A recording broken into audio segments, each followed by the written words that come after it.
conocer un Miss Universo nuevo, Carol Cruz, e di quien un viaje más, Masha Pabienco e Saki.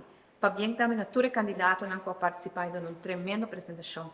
Eu me reuni com a organização de Miss Universo Aruba e a organização de Miss Universo Internacional e também com a Univision.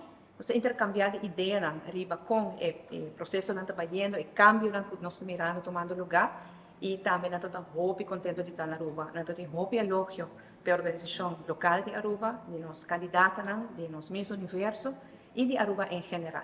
Então, mira atrás uma boa reunião com nós e nós temos colaboração também com para seguir no futuro para pôr Aruba no mapa. Por lo qual, com a organização de Miss Aruba, Miss Universo Aruba, logra ayer, com a transmissão, com a live, na milhões e milhões de videntes, está 13, põe Aruba no mapa internacional e está mercadeio imensamente grande para Aruba. E pensar aqui, danke de coração.